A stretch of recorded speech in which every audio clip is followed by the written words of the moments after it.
After my mom's funeral, my sister-in-law abandoned her kids, so I called the police and she lost custody while we finally cut off her toxic family for good. My mother was paralyzed from the waist down and had always been suffering from several health issues. Since the time I can remember, her condition required constant care and attention, which placed a significant burden on our family. My father worked as a truck driver, so he was often gone for long hours, sometimes even days. Dad and I did everything we could to ensure Mom was comfortable and well cared for. However, his job's demanding nature meant that I had to shoulder a lot of the caregiving duties on my own. We had a nurse who would come to help out occasionally, but it wasn't often enough. We simply didn't have the financial means to hire a full-time caregiver. The times when the nurse was there felt like a relief, but those moments were rare. This left me with the responsibility of taking care of my mom for the majority of the time. Every day after school, I would come home and immediately tend to my mom's needs. Whether it was helping her with her physical therapy exercises, preparing her meals, helping her to relieve herself in the bathroom, or just keeping her company, it was a full-time job in itself. There were so many days when I was exhausted and felt like I was missing out on my teenage years. While my friends were out having fun, I was at home ensuring Mom was okay. She was very needy and would not even let me leave her room to watch TV or do my homework. I would have to sit right next to her in bed while finishing up my assignments so that she could feel like she was helping me out in some ways. As you can imagine, by the time I graduated high school, I was utterly exhausted to be at home. The years of balancing schoolwork, caregiving, and trying to maintain some semblance of a social life had taken their toll. I loved my mom dearly and never resented her, but the constant responsibility weighed heavily on me. I was drained physically, emotionally, and mentally. Despite the exhaustion, I knew I had done everything I could to make her life as comfortable as possible, given our circumstances. When it was time for me to choose a college, I deliberately picked the university that was the farthest from home. I knew that if I chose a closer school, I would be drawn back home every weekend to take care of Mom. I felt a profound sense of guilt about my decision, but I also recognized that I needed to prioritize my own survival and mental health. The years of caregiving had left me drained, and I needed a chance to recover and live my own life. My parents were not happy with my choice. My dad, in particular, insisted that I drop out of the university and take a gap year. He wanted me to apply to universities nearby so that I could continue to help take care of Mom. Meanwhile, Mom kept telling me that I could never live without her and that I was abandoning my family in their time of need. I argued back, saying that I had spent my entire life living under their rules and taking on responsibilities that were not typical for someone my age. I told them that it was time for me to get out and live my own life. My dad threatened to cut me off financially if I didn't listen to him. In a moment of anger and frustration, I told him it was time for him to step up and take care of his wife instead of expecting a child half his age to shoulder the burden. My parents were furious and made their indignation clear. Mom cried for days, pleading with me to reconsider my decision. Up until the day I had to move out, she kept begging me to stay. Her tearful pleas and my dad's stern disapproval weighed heavily on my heart. But I stood my ground, knowing that if I didn't take this step, I would never be able to live my own life or heal from the years of emotional and physical exhaustion. It was one of the hardest decisions I ever had to make, but I knew it was necessary for my own well-being. When I finally moved into my college dorm, it felt surreal.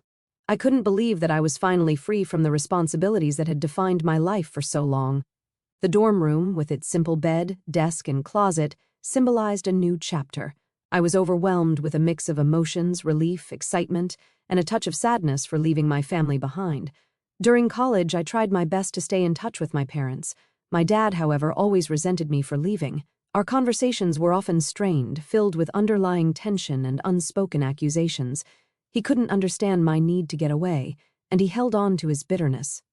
My mom, on the other hand, missed me terribly.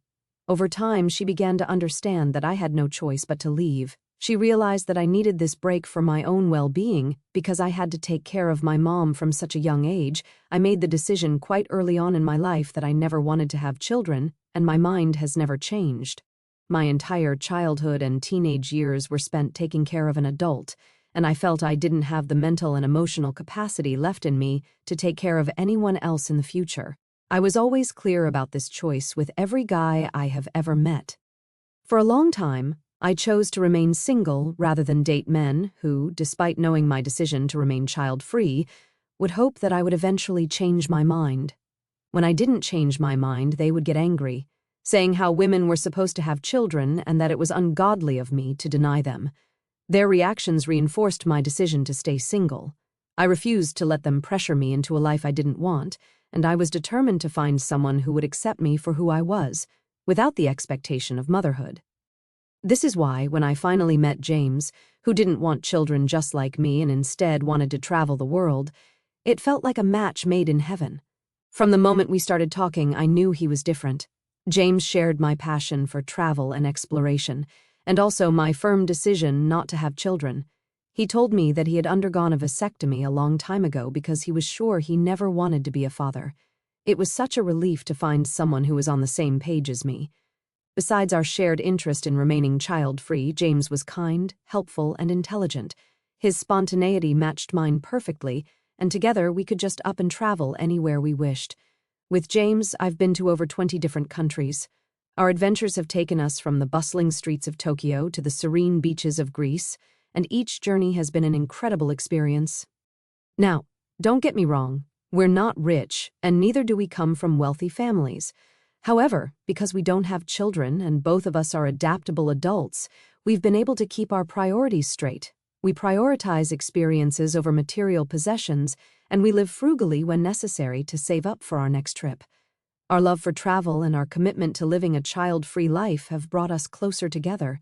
It's a partnership based on mutual understanding and shared dreams, and it has made our life together incredibly fulfilling. Everything with James is great, but I can't say the same about his family. Early on, James warned me that his mother and sister are very difficult to get along with.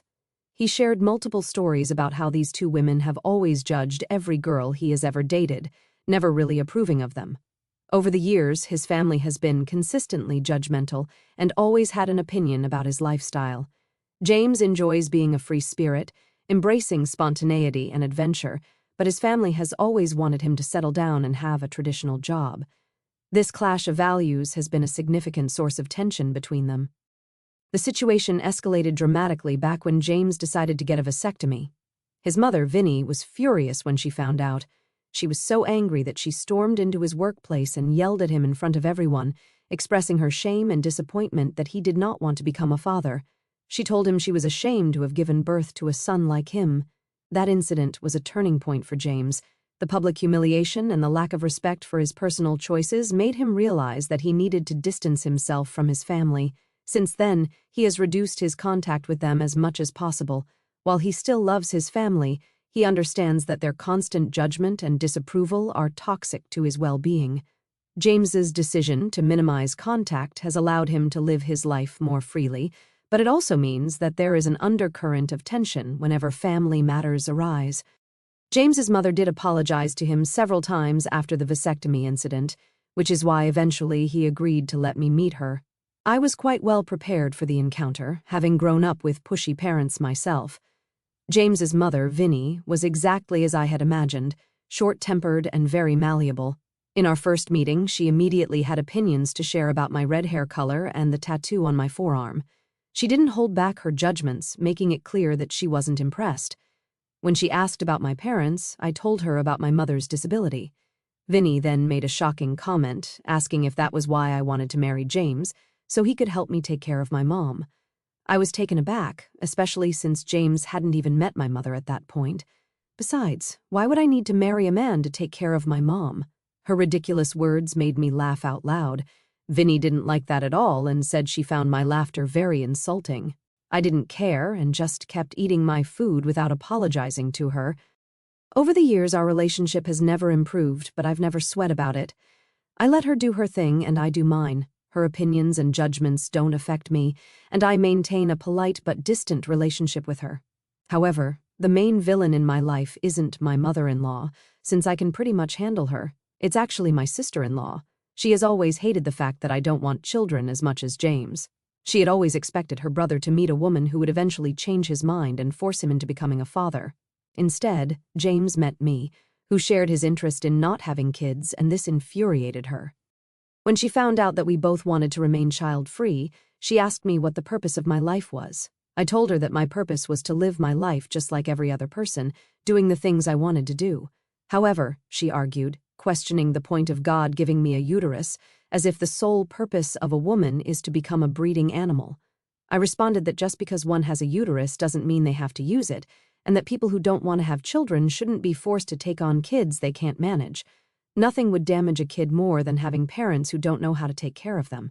Despite my explanations, sister-in-law just shook her head and kept telling me how James and I were going to regret our decision when we were older and had no one to take care of us. I quipped back that I didn't want to have children just to have insurance for them to take care of me, as there's no guarantee they ever would. I also mentioned that I would feel much more comfortable at an old-age home with nurses and staff who could take care of me if a situation ever arose when we were older. Sister-in-law never bothered listening to me. As you can already imagine, over the years, she has done everything in her power to force us to change our minds. It all started with her having children and then calling us every other weekend to take care of them. Now, James and I love our nephews and niece, but spending time with them for 3 to 4 hours isn't going to change our minds about not wanting kids. Currently, James and I are working hard to build our marketing agency. Even though it has just started, we've already onboarded a few well-paying clients. This time is crucial for us, and we know we have to work very hard to retain them for a long time. At this stage, we also rely heavily on word of mouth from these clients to spread the word that we're a good agency for their brands. Because of this, James and I have been very busy with work and haven't even traveled anywhere. Sister-in-law is well aware of this. However, without ever checking in on us, she will just drop her kids off at our place unannounced. She will give us excuses that she needs a break or has to buy groceries but will be gone for hours on end. Whenever this happens, James tries to take care of the kids for about an hour before he gets quickly irritated. He then ends up switching on the TV for them and lets them watch whatever they want. Kids being kids get quickly bored and want attention, so then they start wailing or fighting amongst themselves, which is when I am forced to leave my work and play with them. I know they're just kids, but due to all of this, I've started to resent them, and I know for a fact that James does too. This situation is frustrating because we are trying to build something important, and every interruption feels like a step backward from our future. Despite my best efforts to maintain a good relationship with my sister-in-law, her constant disregard for our time and work commitments is creating a significant strain. We have had several talks with her, but she just dismisses our feelings, saying her kids are practically related to us by blood and that we should learn to live with them.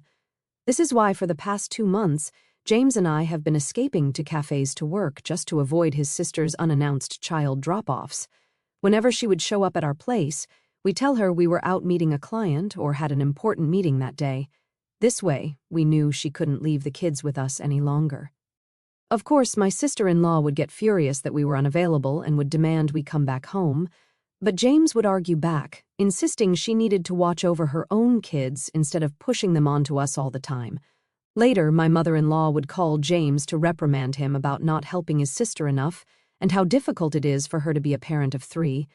I would encourage James to tell her that if she cared so much about sister-in-law, then she should start taking care of the children herself. This would infuriate mother-in-law even more, as she would then make excuses about being too old and having done more than enough. She would then continue to insist that we were young and needed to be around children. While we respected her perspective, we couldn't compromise on our priorities. The cafes provided us with a sanctuary where we could concentrate on client meetings, strategy sessions, and creative work without the unexpected disruptions that came with sister-in-law's unannounced visits. This strategy has been working well for us for quite some time, and while it hasn't resolved the underlying family tensions, it's given us the space we need to prioritize our work and maintain our sanity. Recently, my mother succumbed to her ongoing illness. When my dad called to deliver the news, I was devastated and completely shattered. Despite the distance that had grown between me and my parents over the years, I still loved my mother deeply, and the realization that she was no longer with us was incredibly painful. James and I immediately booked a car to drive back home, a journey that would typically take 3 to 4 hours depending on traffic. However, just as we were on our way, sister-in-law called James. She informed him that she was exhausted and needed a mental break, asking him to take care of her kids. James explained to her about my mother's passing and expressed his inability to help at that moment. He assured her that after we returned from the funeral, he would be available to watch over the kids so she could have her break. But sister-in-law's response shocked us both. She had the audacity to suggest that we take her kids with us to the funeral. She thought it would be a good idea for them to enjoy a long drive and spend a few days with us. I could hear every word she said because James had her on speakerphone in the car. I was baffled by her insensitivity and rolled my eyes. This was my mother's funeral, for God's sake, not a joyous trip to Disneyland. Her kids had never even met my mom, and the thought of bringing them to an event where people would be grieving was completely inappropriate and disrespectful to everyone, including me. Sister-in-law didn't even bother to ask James about me or how I was doing, yet wanted us to just take her kids off her hands. James again declined her and told her that he was driving, so he would have to call her back later. During my mom's funeral, I received only a couple of texts from my mother-in-law and sister-in-law offering their condolences. I didn't hear from them over the phone, but I wasn't too bothered at that time because my focus was entirely on honoring my mom's memory and supporting my family through this tough period. On the day of the burial, James started receiving numerous missed calls from his mother, which he chose not to answer. Since I had left my phone at home, I couldn't be sure if they had tried to reach out to me as well. When we returned home after the funeral in the afternoon, I was surprised to find several voicemails waiting for me from sister-in-law and mother-in-law. I initially thought they were reaching out to express sympathy for my mother's passing, but to my surprise, there were multiple voicemails demanding that James and I come back immediately to watch over the kids. They explained they wanted to go on a shopping spree, which left me taken aback and hurt as I listened to voicemail after voicemail from both of them insisting on our return. James heard the messages too and immediately called his sister to confront her about their inappropriate demands. Like me, he was starting to get really frustrated with their insensitivity and selfishness during such a difficult time. We found it incredibly insensitive that they were more concerned about their own plans than understanding the emotional toll losing my mom had taken on me and James. However, when James finally got in touch with his sister, she informed us that she was already with mother-in-law on the road and they had left her kids at home. She insisted that we needed to drive back to her place immediately, as it had already been 30 minutes since they had left after sending us the last voicemail. James incredulously questioned if she had in fact lost her mind, since we had just come back from burying my mother and there was no way we could drive to her place at the moment. Hearing this in the background, mother-in-law started to yell at him, accusing him of only prioritizing his wife and having no problem driving with me to my mom's funeral. She said he should also prioritize his family and have no issue driving back immediately and taking care of his nephews and niece. James pointed out how they could not just force us to drop everything for the kids, especially when we were still in mourning. However, sister-in-law defended herself, stating that she had left the TV on and provided enough food for the children, so we didn't have to do much for them. But she insisted that we needed to return home as soon as possible because the kids would get hungry soon. My eyes widened in shock as I started to realize that she sounded quite serious. As a result, my husband and I decided to drive to her home, even though we were exhausted. We called sister-in-law several times throughout our drive, but she let our calls go to voicemail each time. We kept hoping and praying that she was probably pranking us and that she would not actually abandon her own children. When we finally arrived at her place, our worst fears were tragically confirmed. We entered her living room to find all her 3 kids in a state of distress, hungry, crying, and visibly shaken. The sight of their tear-streaked faces and desperate cries tore at our hearts. It was clear they had been left alone for far too long and looked very relieved to see us there. Immediately, we rushed to comfort them, providing food and soothing words. As we assessed the situation, guilt and anger surged within us. How could sister-in-law have been so reckless, so indifferent to her own children's well-being? However, to our further horror, we discovered James's niece in distress as she had half a crayon stuck in her nose. She was apparently playing around with crayons and was now struggling to breathe properly. We had no idea how long she had the crayon up in her nose, so we immediately dialed for help, explaining the urgent situation. We also had to explain how sister-in-law had abandoned her children, leading to their critical condition, since we didn't want to be implicated in this incident. The ambulance and police arrived swiftly, and we recounted the events. We informed them about how we were at my mother's funeral and then had to rush back home after sister-in-law had already left the kids all on their own. Eventually, CPS was notified, and by then, we knew this was a serious matter. Later, when sister-in-law and mother-in-law arrived, seemingly oblivious to the severity of the situation, carrying multiple shopping bags, They were shocked to see police and CPS personnel speaking with us. Sister-in-law erupted in anger, accusing us of betraying her and attempting to harm the custody rights of her children. She tried to explain how she had left the kids at the safety of her home and that she knew me and my husband would drive back home immediately, so her kids were never actually in any real danger. Fortunately, CPS and the police didn't agree with her. Following these events, sister-in-law has been arrested for abandonment and the children have been put under our care temporarily, since their father lives in another country and will take some time to fly back home. Mother-in-law is furious at James and me for involving the authorities and has threatened legal action against us. According to her, we have mentally harassed and endangered her daughter by getting her arrested for no reason, as this could lead to sister-in-law losing custody rights permanently. Are we the a-holes for reporting sister-in-law and possibly ruining her life? Update 1. Okay, so instead of repeating myself in the comments, I'm going to clear up a few things here. James's father passed away when he was quite young. This is why mother-in-law and sister-in-law have always been so involved in his life, as they both feel they have practically raised him together. Obviously, that's not true because, according to James, his mother and sister used to abandon him as a child all the time to do their own thing, so he learned to pretty much take care of himself all on his own. This is also the #1 reason why he has never wanted to have kids after watching his mother be such a terrible parent to him and his sister. My husband does stand up to them all the time, but they just refuse to take no for an answer. Sister-in-law and her ex-husband are divorced. Her ex currently lives in another country for his job, but he's flying back soon to take on the responsibility of the kids. He does pay child support every month, as well as had to pay a hefty alimony during his divorce, which is how sister-in-law can afford to live a lavish lifestyle without a job. Since the court generally lets mothers have full primary custody of the children, they have been living with sister-in-law as a result, and the father comes and visits the kids every other month. I don't think he had any idea that his wife would regularly abandon their kids at our place because we have never talked to him, but we are planning to have a sit-down with him when he arrives and let him know everything that has been going on.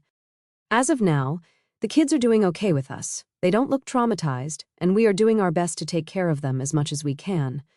Unfortunately, James and I don't think we can take care of the children permanently in the future. We are not equipped to take on this responsibility, and we are grateful that their father will be arriving soon. Yes, mother-in-law is still threatening to take us to court. However, after reading all your comments, I feel much better knowing that she doesn't really have any legal grounds to stand on. As usual, she's just probably trying to intimidate us and refusing to accept her own role in encouraging sister-in-law to abandon her kids that day. Update 2. So, sister-in-law has been released on bail, currently thanks to her lawyer. However, this arrest is going to seriously affect her upcoming custodial fight with her ex-husband. Her ex did come to meet me and James. He thanked us for everything and told us that he had no idea about how sister-in-law had been treating their kids. He assured us that he would take his kids away from sister-in-law no matter what, to prevent them from ever suffering again. The ex seems quite well off, so I'm sure he can hire nannies to care for the children at his place, which is a far better option than what sister-in-law does. The only thing sister-in-law won't like about this arrangement is losing child support, which she depends on to maintain her lifestyle. We have blocked mother-in-law after sending her a long text message in which we firmly express that we wanted nothing to do with her whatsoever, and that she shares 100% responsibility with sister-in-law for abandoning the kids in that state. We further informed her that we were done with her narcissistic behavior, and if she ever approached us again, we wouldn't hesitate to get a restraining order against her. We are hoping this makes her stop contacting us ever again in the future. Update 3. I know it's been several months since I last updated, but I wanted to come here and give a final update about sister-in-law. It turns out she lost custody, and the judge rightfully let the father take full custody of the children. Sister-in-law's neglect and abandonment of the kids were crucial factors in the court's decision.